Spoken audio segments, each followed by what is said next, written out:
Estamos en una época difícil del mundo y del país, pero queremos aprovechar de mirar en otra escala de tiempo, poder saltarnos un poco al futuro, saltarnos la contingencia que nos quita mucho la atención y el foco, y hablar de los temas que van a permitir o habilitar eventualmente modificar un poco la cara de Chile hacia donde la queremos llevar.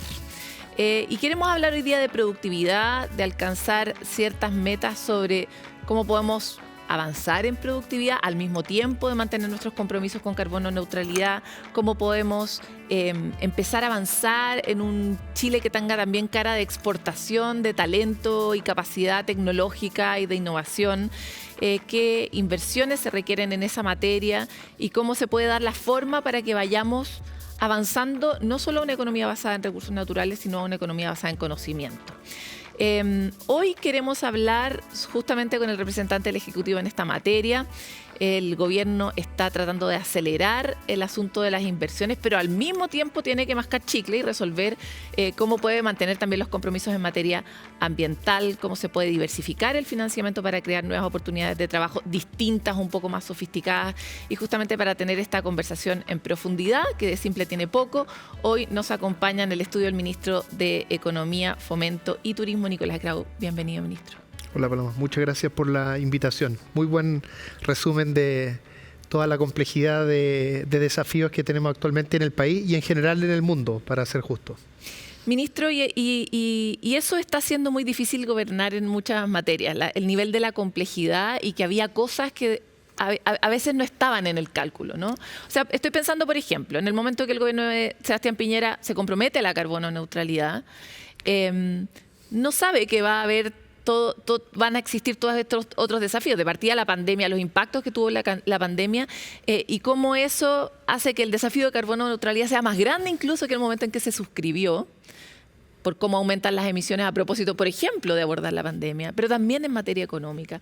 Y por lo mismo quisiera saber si usted cree que uno puede seguir gobernando con los plazos que se gobernaba antes y pensando en cuándo se podían implementar las materias, dada la complejidad del planeta en el que estamos. A ver, yo haría dos comentarios. Primero, es cierto que tenemos en la actualidad más desafíos de los que teníamos antes. O sea, yo diría, hasta hace unos 10 años, por ejemplo, estaba claro que Chile tenía un cierto estancamiento en productividad, ya estábamos empezando a tener problemas en crecimiento. Chile dejó de crecer con fuerza más o menos en el 2012. Y dejó de tener un crecimiento en productividad en algún momento de los 2000, entre el 2000 y el 2010, dependiendo de la forma en que uno lo mida. Y ahora tenemos no solo el desafío de productividad, de crecimiento, de generar empleos de calidad y el tema de desigualdad, que lo tenemos hace mucho tiempo en Chile, sino que además tenemos todos los desafíos asociados a la agenda verde, a abordar la crisis climática, la crisis asociada a los residuos y también de biodiversidad. Esa es la parte que hace más difícil el problema.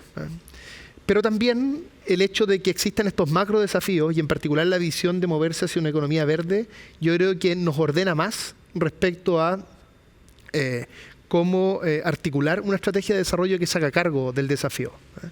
Creo que en la actualidad hay mucho más consenso respecto, por ejemplo, a que el Estado debe tener un rol articulador, coordinador en la economía que permita abordar estos desafíos tan amplios. Tal vez si hubiéramos dado una discusión respecto al rol del Estado en economía más articulador, coordinador, hace 15, 20 años, por ejemplo, cuando en Chile se discutió la política de clúster, que la inauguró, o sea, la impulsó el primer gobierno de la presidenta Bachelet y el primer gobierno del presidente Piñera decidió no continuar esa política. Era un momento en que había mucho más debate de qué hacer.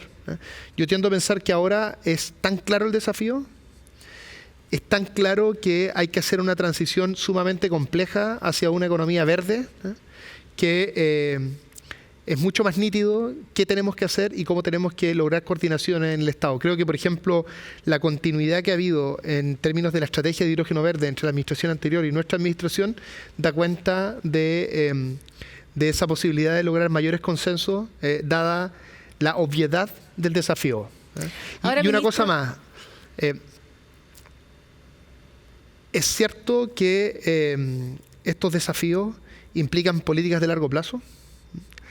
Y eso, por supuesto que es desafiante en un contexto en el que tenemos gobiernos de 4 años, pero es allí donde la importancia de fortalecer las instituciones y actuar a través de justamente esos diseños institucionales es que se vuelve tan importante, para que justamente pueda haber una continuidad de las políticas, porque ninguna política, va a poder ser efectiva en la lucha contra la crisis climática y en particular en los desafíos productivos asociados a esa lucha si uno va cambiando de estrategia cada 4 años.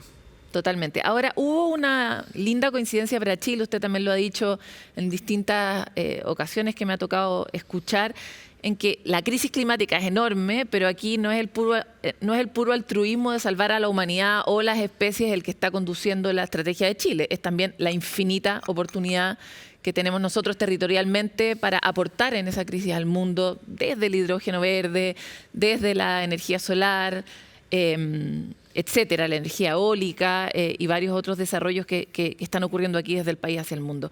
Y en esa línea, finalmente se juntó el hambre con las ganas de comer, finalmente, lo que permite mucho más rápido alinear la estrategia. Sin embargo, antes exportábamos recursos naturales y hoy día estamos exportando otros recursos naturales que para fortuna nuestra son renovables, como el sol, ¿no? La radiación. Entonces, ¿cómo está o ve usted la cara de Chile hacia el futuro? ¿Cómo ve usted esa alineación de fuerzas o voluntades para que lo que sigamos exportando no siga siendo un recurso natural? A ver, parto por concordar con lo que tú dices. Existe en Chile una oportunidad que probablemente no teníamos hace décadas, en que efectivamente Chile puede hacer de la lucha contra la crisis climática el motor principal de su desarrollo. Y esa es una ventaja, una particularidad que no está presente en todos los países. Probablemente está presente en un grupo acotado de países. Nosotros, desde nuestros productos más tradicionales, como cobre, que es fundamental en la transición hacia una economía verde, litio, hidrógeno verde y en general todas las energías verdes, que lo que explotan principalmente es ya sea el viento o el sol, recursos que son sumamente abundantes en Chile y, como tú bien señalabas, renovables. Todo eso nos da una tremenda oportunidad como país. Una tremenda oportunidad que va a significar no solo que vayamos a liderar industrias como la de hidrógeno verde. Hace poco se ha sido un anuncio de una inversión que ingresó al sistema de evaluación ambiental en Magallanes de $11.000 millones de un proyecto para producir amoníaco verde, que es un derivado del hidrógeno verde. Eso duplica el máximo que había ingresado al sistema de evaluación ambiental con anterioridad, que era un poco más de $5.000 millones. O sea, para ver la magnitud de los proyectos que vienen, y ese proyecto, como ese, hay 2 o 3 más en Magallanes en carpeta que debieran ingresar en menos de un año al sistema de evaluación ambiental. Entonces, tenemos esa oportunidad, y esa oportunidad incluso se está viendo reflejada en temas hoy. O sea, Chile hoy está liderando, a partir de toda la gestión que ha hecho el ministro Pardoe, está liderando las inversiones que se están haciendo en sistemas de almacenamiento energético a gran escala, que nos va a permitir que la energía que actualmente se está virtiendo en el norte de Chile, porque llega un momento en que producimos tanta energía solar que no tenemos dónde meterla en nuestras carreteras, que son las líneas de transmisión, ¿no?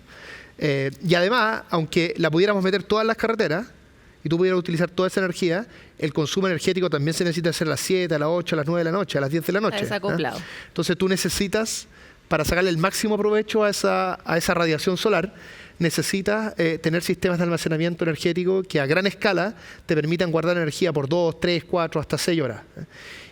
Y Chile está liderando esa inversión. Actualmente se están concretando los proyectos más grandes de Latinoamérica y de los más grandes del mundo de almacenamiento eléctrico asociado en particular a los paneles solares. Así que creo que por distintas dimensiones, por nuestras proyecciones a 5, 4, 8 años, que son todos estos grandes proyectos de inversión de hidrógeno verde, como también por las cosas que están ocurriendo hoy. El acuerdo entre Codelco y SQM, que es un acuerdo fundamental para efectos de que Chile fortalezca su liderazgo en materia de litio. Todo eso da cuenta de una tremenda oportunidad que, por supuesto, hay que aprovecharla, hay que tomarla, y nuestro gobierno está empecinado en aquello. Y junto con eso, por supuesto que hay un desafío en que logremos que en el entorno de estas industrias podamos complejizar nuestra economía, es decir, hacer cada vez cosas más sofisticadas. Porque hacer cada vez cosas más sofisticadas, que tengan más manufactura, que tengan más conocimiento, eso no solo aumenta el ingreso, genera prosperidad, sino que suelen ser trabajos más estables, de largo plazo. El mundo de la manufactura suele tener, por ejemplo, sindicatos, que son muy importantes para efectos de tener una sociedad más cohesionada y también más igualitaria. Así que nosotros, junto con aprovechar esta oportunidad, ligada a condiciones naturales del país, creemos que es muy importante hacer un esfuerzo por sofisticar nuestra economía, y es por eso que, por ejemplo, en el caso de Magallanes, a finales ya del año 2023 hicimos un acuerdo que se llamó el Pacto de Magallanes, que fue el presidente, un conjunto de ministros y el gobierno regional de Magallanes y todos los ejecutivos más importantes de unos 6, 7 proyectos grandes que se están desarrollando en Magallanes en materia de hidrógeno verde, y nos pusimos de acuerdo en cómo sacar el máximo provecho para Magallanes, en términos de mejorar los salarios allá, mejorar el encadenamiento productivo, lograr que la mayor cantidad de los procesos se puedan realizar allá y ojalá también los procesos sofisticados. Corfo está haciendo un llamado, por ejemplo, a producción de electrolizadores en Chile. Entonces estamos haciendo un esfuerzo para que esta oportunidad excepcional que tenemos como país vaya aparejado con una mayor sofisticación de la producción y una mayor complejidad en el entorno de esas oportunidades que tenemos como país. Ministro, lo quería llevar también al Pacto de Magallanes, en parte porque un gran especialista en materia de energía, Carlos Finat, en un momento, mientras hacíamos nuestros especiales de futuro en energía, me decía: Chile está escribiendo la historia en materia energética renovable, toda la historia que se ha escrito respecto de la energía solar, ha sido pionero en el mundo, es referente, y también lo está haciendo en el mundo del hidrógeno. Sin embargo, acá no solo estamos escribiendo la historia respecto de cómo establecer ciertas reglas, sino que estamos creando un mercado, creando una oferta para que esta cuestión sea funcional, pero además vamos a necesitar crear una cantidad de infraestructura en Magallanes, una cantidad de puertos, una cantidad de calles, una cantidad de alcantarillados. O sea, los alcantarillados que hay no dan para la teórica cantidad de personas que van a estar viviendo en ese territorio. Y ahí realmente hay que hacer algo mucho más que caminar y mascar chicle. Hay que hacer varias otras cosas al mismo tiempo para que este proyecto cuaje. Y en torno a eso hay muchas dudas. Dudas que están basadas en cuánto tardan los permisos para desarrollar proyectos, dudas que tardan con que la inversión llegue en el momento preciso y dudas que tienen que ver con cómo el aparato público, el Estado y los gobiernos regionales también son capaces de absorber esta cantidad de demanda. ¿Cómo ve usted este desafío? Y transmítanos por un lado las esperanzas, pero también cuáles son las cosas que no lo dejan dormir eventualmente por esto. A ver, efectivamente, esta oportunidad asociada en particular al hidrógeno verde implica un desafío para el diseño general de políticas públicas y en particular para el funcionamiento del Estado, probablemente como nunca hemos tenido, en materia productiva al menos. Porque efectivamente Chile está liderando la creación de una industria que, como tú bien señalabas, implica crear que en Chile se esté desarrollando, ¿no es cierto?, una industria al mismo tiempo que se está desarrollando en otros lugares. Por lo tanto, estamos enfrentando todas las incertidumbres asociadas a una industria nueva. Por de pronto hay ciertas debates en las estimaciones respecto a cuándo va a aparecer esta demanda. Hay mucha incertidumbre respecto a cuál va a ser realmente el costo de esto, porque hay una apuesta gigante de aumentar la escala y a través de aquello que el costo del hidrógeno verde se vuelva competitivo en términos a otras fuentes energéticas. Y además hay que hacer un tremendo esfuerzo de coordinación al interior del Estado que implique coordinar, por ejemplo, el rol que tiene el Ministerio de Obras Públicas, el rol que tiene el Ministerio del Transporte en puerto, el rol que tiene el Ministerio de Educación en la formación de gente, el rol que tiene el Ministerio del Trabajo también en la capacitación de personas una vez que ya salieron del sistema educacional. Y el rol que tienen las empresas en ese proceso. Claro, todo eso implica que tiene que existir un nivel de coordinación interministerial y además con el gobierno regional como el que me atrevo a decir no ha existido en nuestra historia productiva, porque justamente esta industria tiene la particularidad de la novedad, la relevancia para el mundo, la sofisticación tecnológica y la escala. de lo que se está haciendo. Entonces, ¿qué es lo que hace el Pacto de Magallanes? Es en el fondo una metodología de trabajo. Es una forma de coordinar a todos estos actores que releva un rol muy importante que tiene el Estado en materia productiva actual, que es justamente la coordinación, la articulación entre oferta y demanda, reducir incertidumbre, que cuando se hace bien termina siendo un beneficio para el sector privado, pero también un beneficio para el medio ambiente.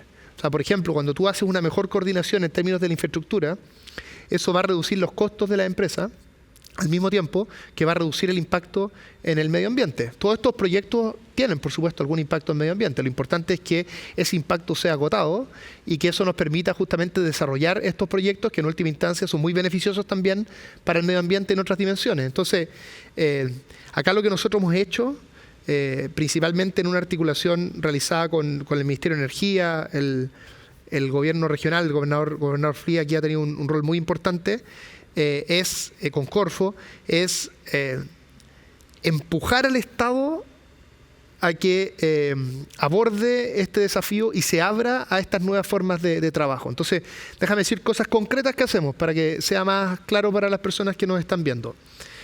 Por ejemplo, estamos haciendo un estudio en conjunto con las empresas que nos va a permitir saber qué tipo de habilidades, conocimientos, conocimientos técnicos, profesionales, se van a requerir, en qué momento y en qué cantidad.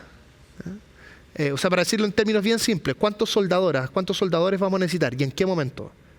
Con esa información, el Ministerio de Educación y el Ministerio del Trabajo va a poder organizar sus planes y hacer unos planes que sean mucho más alineados en términos de su objetivo y su timing con estos desafíos. Lo mismo estamos haciendo en materia de insumos.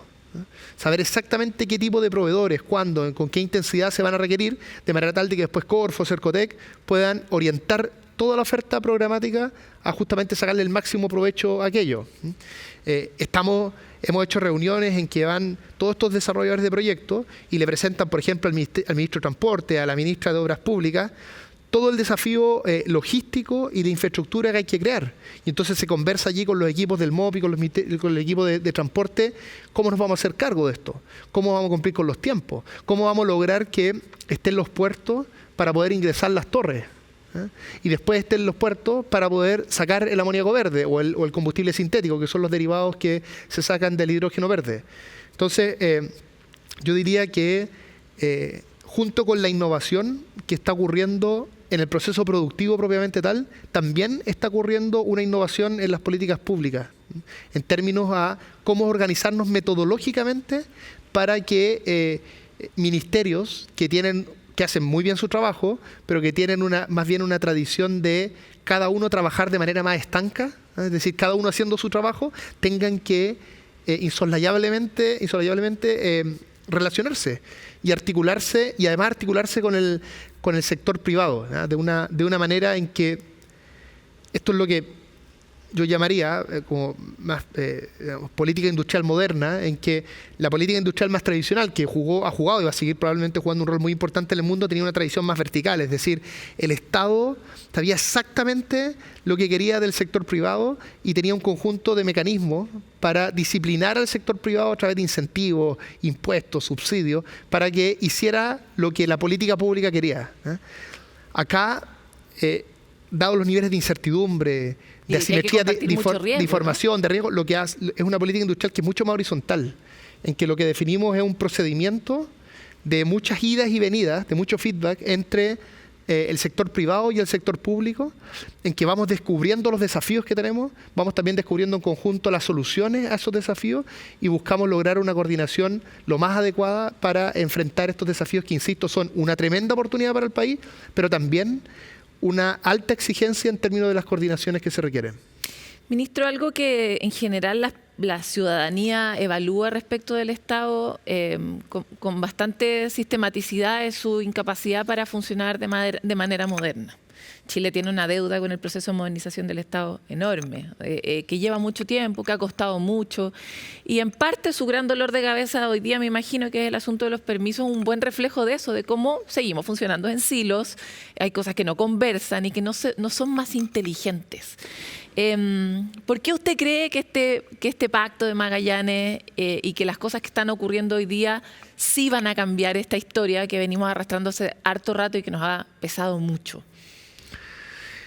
A ver, lo primero que yo diría es que... el pacto como un ejemplo, sí, ¿no? No, totalmente. El Estado chileno tiene muchos desafíos, pero también ha sido capaz de hacer cosas importantes. Tú dabas un ejemplo antes, las políticas en materia de desarrollo energético del Estado chileno y cómo rediseñaron los contratos, hicieron todo un muy buen diseño para efectos que el sector solar y eólico pudiera entrar con fuerza a nuestro sistema energético en un contexto que también hay mucha incertidumbre, sobre todo respecto a los costos. Es un claro ejemplo de que se puede.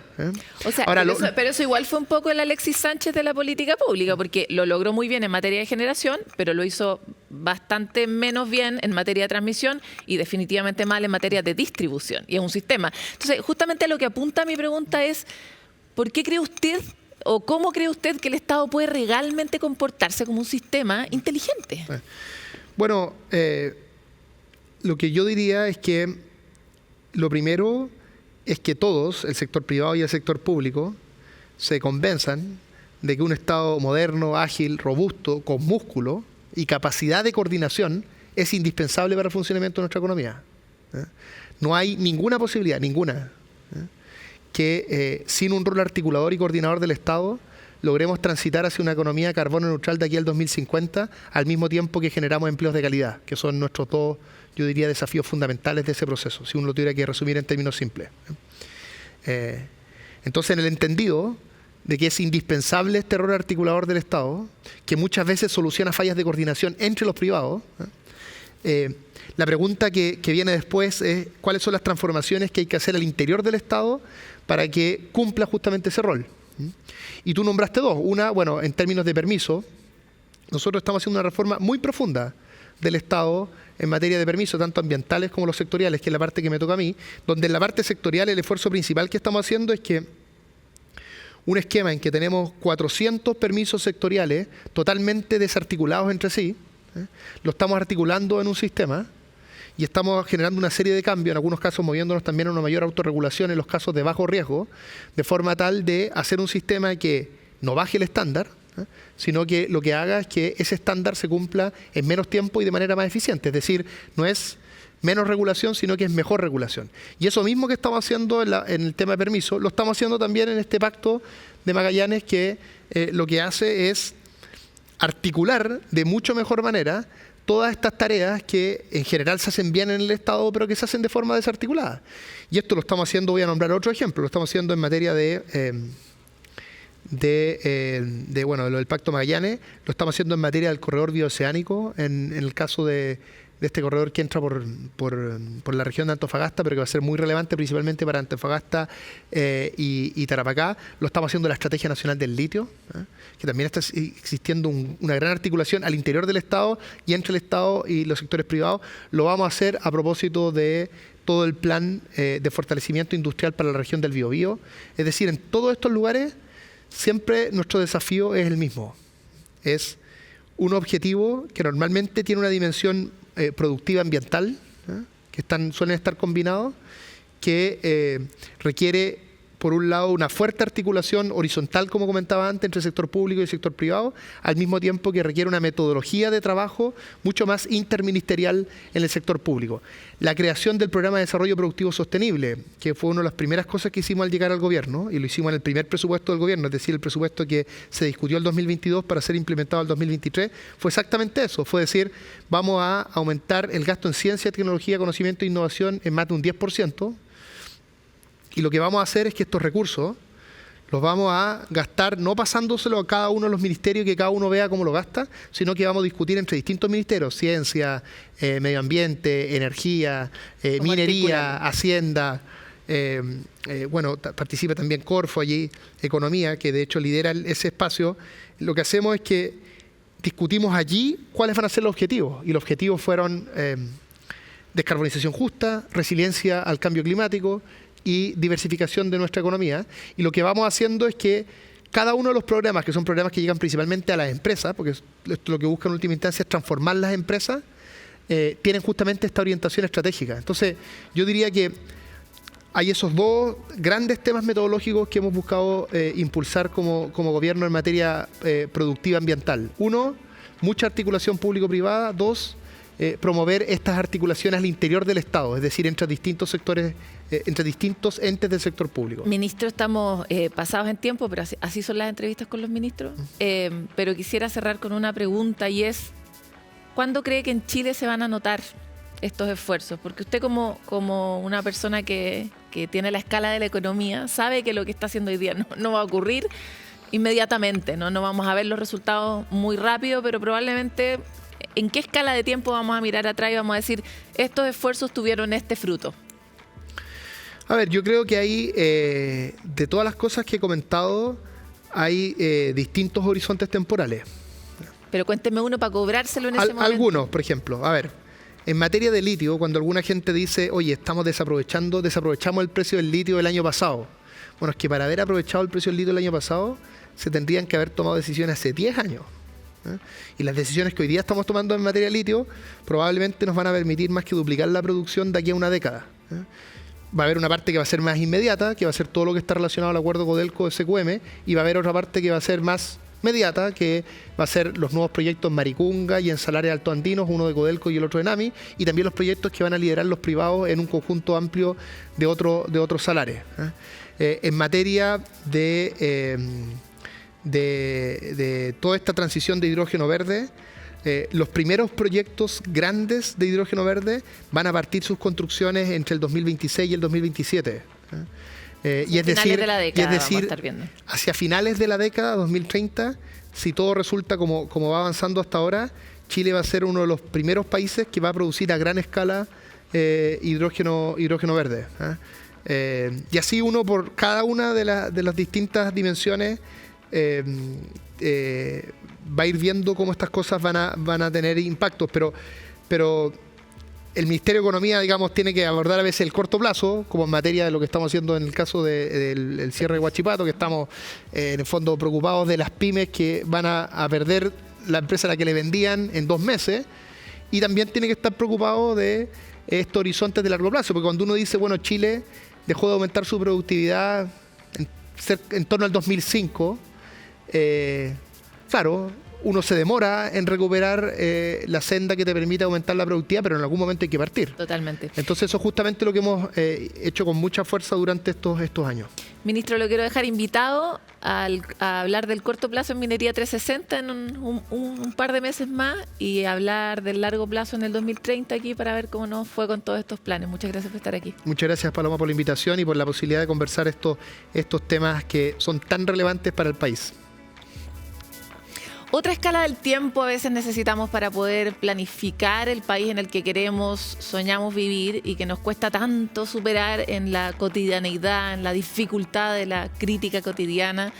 Y por lo mismo quisimos tener esta conversación porque hay muchas cosas que están ocurriendo que no terminamos de saber bien o oportunidades que a veces no estamos aprovechando. Nosotros nos vamos a una pausa y volvemos con más.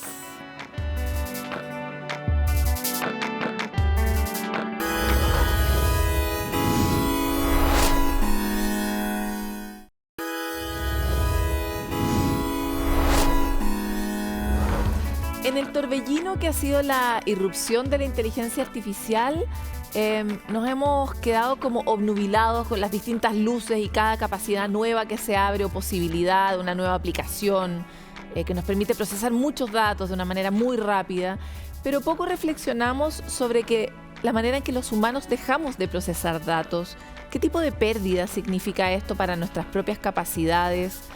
¿Queremos perder esas capacidades? Esa reflexión es la que nos trae nuestro invitado hoy, Paul Anbanter, coach y máster en programación neurolingüística, creador de un método que justamente busca hacerse esa pregunta y reforzar la inteligencia natural para poder aprovechar y tener un mejor uso de esa inteligencia artificial. Básicamente se hace una pregunta básica, que es para qué queremos lo que estamos haciendo, qué rol le vamos a dar en nuestra vida y qué rol vamos a tener nosotros. Así que bienvenido, Paul, a esta conversación. Muchas gracias, Paloma. Muchas gracias por la invitación. Y hiciste varias preguntas juntas. No sé si puedo pescar una de ellas. Quisiera partir yo con algunos antecedentes que tal vez no todo el mundo comparte, pero ya hay varios estudios. Un estudio de University College of London que demuestra que el GPS debilita la capacidad del cerebro para orientarse. GPT. No, en este caso el GPS, asociado por ejemplo a Waze. Waze. Después que GPT es justamente en el uso masivo entre los estudiantes, hace que ellos tengan muchas distorsiones del pensamiento, que tengan menos capacidad de concentración, pero además generan una sensación como de dependencia de que sin GPT no pueden vivir. Y así tengo varios otros estudios acá citados que hablan justamente de esta pregunta que te llamó a ti a volver a reflexionar sobre la inteligencia humana y lo que estamos perdiendo. ¿Qué crees tú que estamos ganando o cuál es la virtud de la inteligencia artificial y qué debiéramos conservar de la inteligencia humana y por qué? Son muy buenas preguntas. Bueno, yo creo que parte de lo que tú dices es verdad. Uno pierde algo, pero gana otras cosas. Así como bien dices, el GPS y mismo con GPT es similar. Y podríamos ir un poquito más atrás, o sea, con la calculadora misma. Yo estudié ingeniería electrónica y arquitectura de información en mi vida previa y yo me acuerdo en aquel entonces se usaban reglas de cálculo y de repente aparece la calculadora y después los computadores y van aumentando los chips y no por eso dejamos de articular pensamiento, pero se articula de forma distinta y el framework que empiezas a usar cambia. O sea, en términos de lo que es inteligencia artificial y entrando a la pregunta misma, nosotros usamos lo que se llama NLP, o sea, Natural Language Processing, hace muchos años, hace 50 años. Pero con el Deep Learning, ese NLP, que también nosotros lo llamamos como Neuro-Linguistic Programming, como un modelo de desarrollo personal, empieza a tener un aprendizaje profundo sobre nosotros mismos. Entonces, ¿qué es lo que pasa? Que nuestra narrativa, y siempre hemos tenido la narrativa del lenguaje a través de la historia, y eso nos hizo especies dominantes, empieza a tener su par.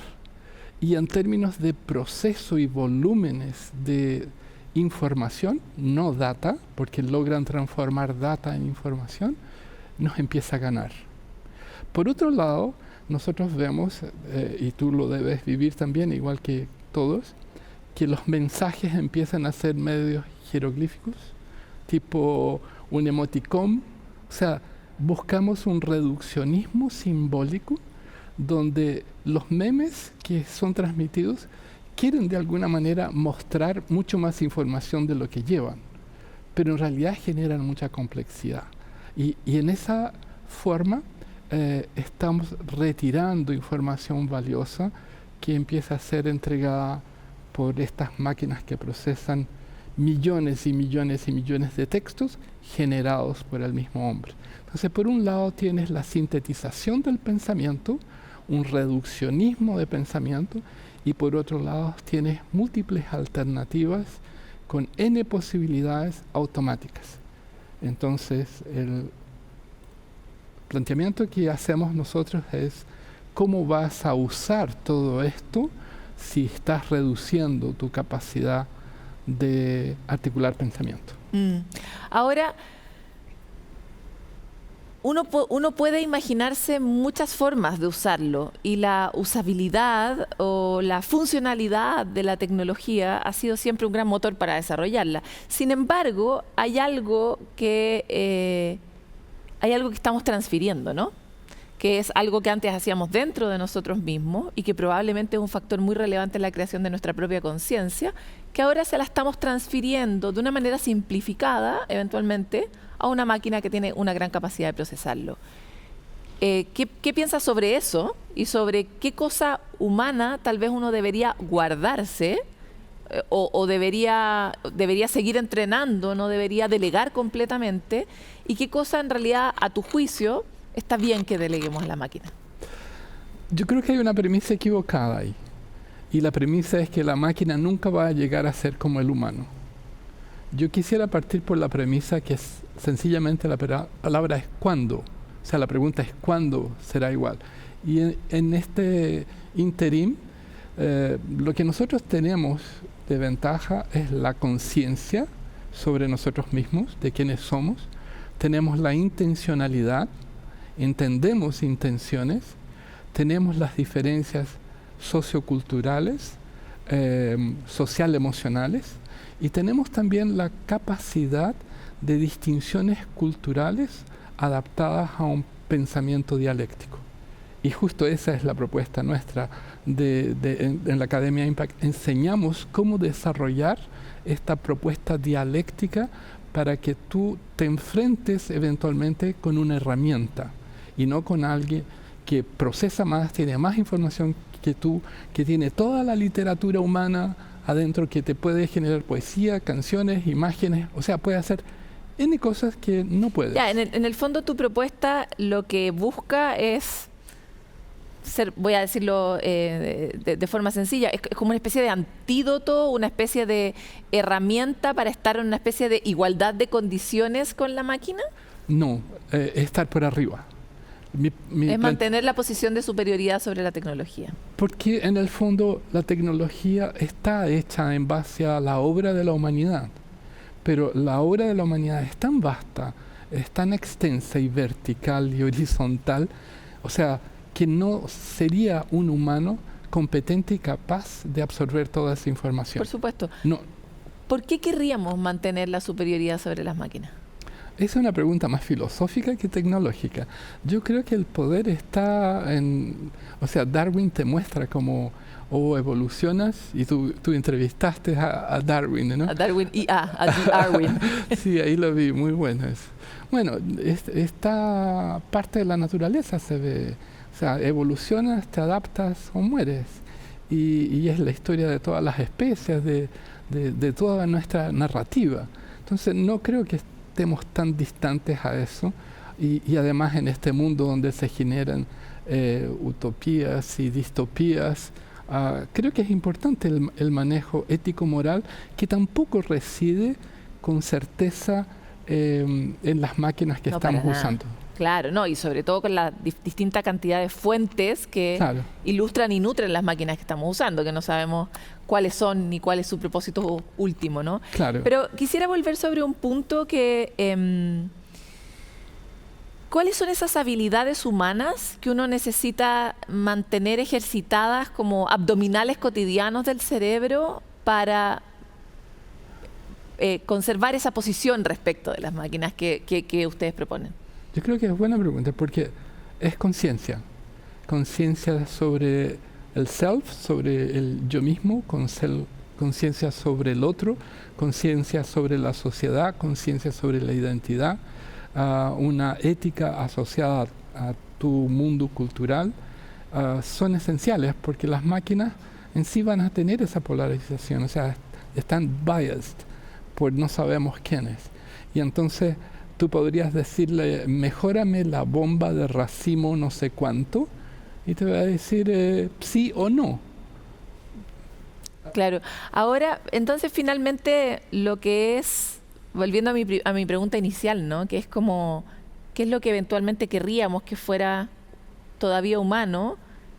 Es la posición filosófica y moral nuestra sobre el mundo. ¿Es esa la gran herramienta de fondo? Yo creo que estamos hablando de eso.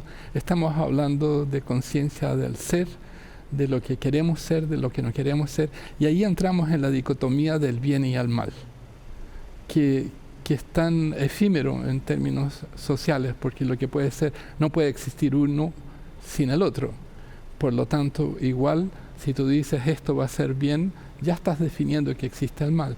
Y algo que no tiene la inteligencia artificial, pero pareciera que tuviera, es pensamiento dialéctico. O sea, lo que pasa es que inteligencia artificial te genera muchas alternativas, te puede generar pensamiento sistémico, pero el pensamiento sistémico carece de una visión ética social donde la interconexión genera una metacognición asociada a tu conciencia. O sea, eso es mucho más que generar alternativas. Inteligencia artificial te genera miles de alternativas. Ahora, la inteligencia artificial como la conocemos hoy es eso. Sí. Son muchas miles de alternativas que además son alternativas que han sido construidas sobre una especie de... sobre nuestra historia, ¿no? Es un gran banco de datos muy bien administrado, por decirlo de una manera sencilla, ¿no? Sí. Pero la inteligencia artificial generativa, que es ese Sí. gran salto que no sabemos si va a ser ahora a fines de esta década o en el próximo, como se han proyectado los teóricos, Sí. es una que sí va a tener una nueva capa y teóricamente va a replicar esas posibilidades de la conciencia.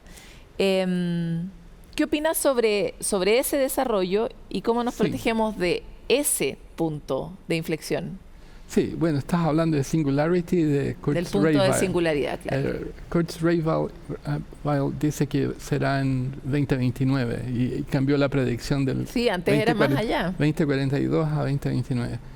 Bueno, los LLMS, los Large Language Models, están siendo entregados con mucho más fuerza, con mucho más cantidades y lo que están trabajando ahora es la parte social emocional de cómo decodificar e interpretar emociones, sensaciones y asociarlas a lo que pudiera ser, entre comillas, humano.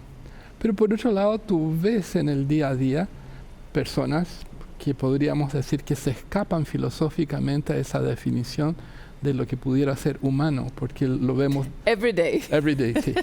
Porque lo ves de forma naive, en el sentido de creer, así como Rousseau, ¿no? El hombre es bueno, el medio lo va a corromper, y no necesariamente es así. O sea, el humano incluye las dos polaridades. Entonces, yo creo que no hay que imaginarse cómo nos vamos a defender, porque ya es una posición antagónica. Es cómo vamos a trabajar juntos y eventualmente, tal vez, cooperar, pero no podemos quedar abajo. Y desde esa perspectiva es que yo digo, tenemos que pensar muchísimo mejor. Y para eso, algo que no hace también hoy día, y no sé si en el futuro lo va a hacer, es cambiar los frameworks. Porque toda la sociedad dentro de estas narrativas se encuentra en marcos. O sea, por ejemplo, no sé, una pareja, vamos a decir del género que sea, tiene un infante. Lo primero que piensa es tiene que ir en algún momento a un prejardín, a un jardín, y después al jardín, y después al prekinder, al kinder. Porque ese es el marco que nos hemos puesto para el desarrollo de una persona. Porque ese es el marco por el cual inteligencia artificial también va a medir cómo se piensa. Pero ¿y qué pasaría si alguien generara un chip y pusiera toda la información posible? ¿Por qué no? Si están como eventualmente Elon Musk pretende con su Neuralink, digamos. Claro, y generar immortality con eso y subir a una nube y traspasar, no sé, vamos a decir que fuera decodificable a Einstein. Entonces, ¿por qué no tener some data de este gallo? Que me parece que puede ser recomendable. Podría ser bueno, sí. No, para algunas áreas, no para todas. Entonces, la premisa es cómo hacemos que nosotros generemos líderes éticos, conscientes y que utilicen inteligencia artificial de la mejor forma posible para la sociedad. Ahora, esa mejor forma posible también está ceñido al pensamiento del líder. Un líder, no sé, X.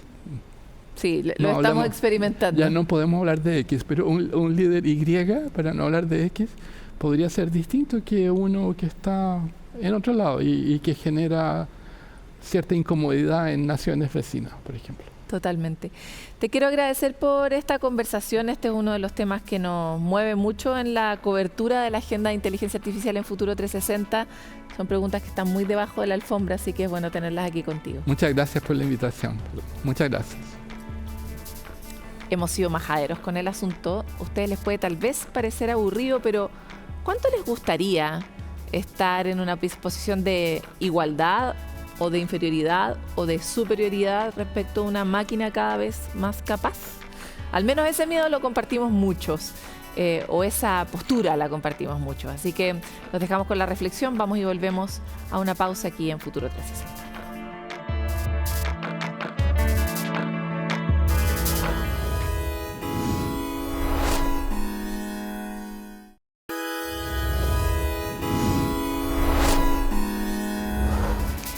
Bueno, y llega a nuestro estudio la esperada visita de nuestra editora de Futuro 360, Macarena Morales, cuya obsesión es la ciencia en nuestra vida, en nuestro cuerpo. Cierto. ¿Cómo estás, Maca? Bien, ¿qué tal? ¿Cómo estás tú? Aquí sanita, por suerte. Qué bien. Vamos a hablar de la andropausia. ¿Sabes lo que es? Me lo puedo imaginar. La menopausia masculina. Claro. Pero mira, Pero no. pero no, exactamente. Es la mal llamada menopausia masculina y de inmediato vamos a aclarar por qué no se asemeja a esto mismo, y es porque finalmente todas las mujeres pasamos por la menopausia, más no todos los hombres pasan por esto que es la andropausia. Y la andropausia es la reducción de la testosterona y que ocurre a partir de los 40 años. Hay cifras Espérate, pero ¿no a todos les pasa? No a todos les pasa de forma más profunda que el 0,5 o 1% de disminución O sea, de a todos testosterona. les baja, pero a los que les baja más es los que tienen los síntomas. Es lo que es la andropausia y lo que tienen los síntomas, y finalmente aquellas personas que tienen que consultar porque finalmente estos síntomas pueden estar afectando la calidad de vida. Pero ordenemos. Entonces, la andropausia es entonces la disminución de la testosterona y que empieza a ocurrir de forma natural en los hombres a partir de los 40 años. Por ahí había una cifra que hablaba de la reducción del 0,5% a razón de un año o un 1% máximo esta disminución, pero que también se hace más significativa después de los 60 y de los 70. Eso es la andropausia, y que finalmente muchos la han asemejado a la menopausia, pero ya lo explicaba, no es lo mismo, porque finalmente para nosotras es un proceso inevitable para todas las mujeres. En algún momento nosotras vamos a dejar, ¿cierto?, de menstruar, por lo tanto no es comparable el proceso. Pero la andropausia sí tiene algunos síntomas y que guarda relación con la disminución del deseo sexual, disfunción eréctil. Muchas veces también está asociado al cansancio, está asociado a un malestar, y eso finalmente hace que sea necesario consultar para ver si efectivamente podemos o no usar terapia hormonal de reemplazo, que no es obligatoria en todos los casos y que es en algunos casos indicado por los especialistas, y eso también es otra gran diferencia. ¿Y lo que se les da es testosterona? Lo que se les da es testosterona de distinta manera. Mira, antes de llegar a cuál es en este caso el tratamiento, te quiero contar que esto se hace a través de un examen. Se mide en el examen de sangre en 2 ocasiones distintas, porque distintos factores ambientales pueden hacer variar esto, y obviamente el diagnóstico clínico, cuando hablamos de la baja libido, la disminución de la erección, disfunción eréctil, también cansancio, pueden estar siendo indicativos de esto. Pero fuimos a preguntarle a un urólogo especialista que nos explique realmente qué es la andropausia. La andropausia, o la disminución de la testosterona a medida que avanza la edad en el hombre, nosotros lo llamamos como un hipogonadismo, una baja de la producción de las gónadas, que en este caso serían los testículos, de inicio tardío. Y esto básicamente pasa cuando se produce una disminución de testosterona en 2 mediciones distintas, en días distintos, con 3 síntomas cardinales que serían baja libido, disminución de la erección matutina y también menor calidad en tu erección normal frente a la actividad sexual. El hombre no necesariamente va a pasar por una andropausia, por un hipogonadismo, a diferencia de la mujer, que siempre va a llegar a la menopausia. Hay la diferencia, hipogonadismo es el nombre en el cual, ¿cierto?, nos explicaba que es la andropausia. Fíjate que la prevalencia es entre el 6 y el 10% de la población general, masculina entre los 40 y 60 años, cifra que se eleva entre los 34 y 70% de los hombres mayores de 70 años. Oye, hay terapia de reemplazo hormonal, pero es bien indicada en casos bien específicos. Qué difícil distinguirlo de estrés. Importante. Me encanta lo que acabas de comentar, porque justo cuando yo tenía esta conversación extensa con el doctor, me decía, yo muchas veces recibo en mi consulta personas que vienen pensando que puede ser una andropausia, y muchas veces la derivación es estrés, a un psiquiatra o un psicólogo, porque puede ser efectivamente un síntoma, por ejemplo, de la depresión. Por eso que es clave también este diagnóstico de forma focalizada, y por eso es que en algunos casos determinados es que se da esta terapia hormonal de reemplazo, que en el caso de las mujeres es inevitable. Y cuando no se da una terapia hormonal de reemplazo, ¿cómo se pueden abordar los síntomas? Mira, estaba justamente leyendo algunas patologías que hacen que aumenten los casos de andropausia, como por ejemplo la obesidad, por ejemplo la diabetes tipo 2, algún tipo de hipertensión. Y te por apuesto ahí, que nos va a mandar a hacer deporte otra vez, Macarena. Sí. Pero eso no era tiene para el final. remedio. Pero es que era el periodo de las ¿qué posibilidades. Pucha, te adelantaste el chiste. Pucha, Pero mira, pero ¿sabes qué? Entonces estaba leyendo y decía por ahí que hay que muchas veces atacar las patologías de base, que son precursoras también de este tipo de situación, y por eso es que cuando no hay alternativa sí existen 3 tipos de terapia hormonal de reemplazo, que son en casos indicados, que uno puede hacer una inyección cada 3 meses, pero esa inyección... Pero si no, hacer ejercicio. Pero mira, si no, esa inyección también puede tener efectos adversos. Por eso es que es muy importante poder distinguirlo, acercarse si tienen alguno de estos síntomas. Cualquiera de los especialistas, entre ellos, van a ir a las derivaciones correspondientes. Y qué importante también ilustrarnos y entender que la andropausia no es equivalente a la menopausia en nuestro caso. Igual ya lo dijimos 4 veces, así Sí, que para se que quede entendió, claro, se ¿cierto? entendió. A veces lo que abunda no daña. Oye, no, pero es que a Pavarea nos están retando porque Macarena, bueno, y yo también, pero ella más habla mucho, entonces tenemos que cerrar el programa. Muchas Pero gracias, entonces, sí, Mac. pero quiero decir solo una cosa. No es lo mismo una persona estresada con malos hábitos Obvio. en la precursión de la andropausia. Aquellas personas que hacen deporte, la testosterona es clave para la mantención de los huesos, de los músculos, de también el deseo sexual y muchas otras cosas más. Así que cuidarlo también con estilo de vida. Me Sobre callo. todo vayan todos a Me correr. Cuento corto. O hacer ejercicios de menos impacto. Oye, hasta aquí llega nuestro programa Futuro 360. Tratamos de hacer una visita. Hemos tenido muchos temas diversos para hablar hoy día, desde los grandes desafíos que tenemos como país para transformar la cara, o al menos es que convertirnos en ese país que decimos que queremos ser, ¿no? Y por otro lado, las infinitas preguntas que está abriendo hoy día la inteligencia artificial para nuestra cotidianeidad, para cerrar como siempre, mandándolos como le gusta a la Maca a hacer ejercicio a todos. Nosotros nos vemos pronto en otro capítulo de Futuro 360. Quédense como siempre en compañía de CNN Chile.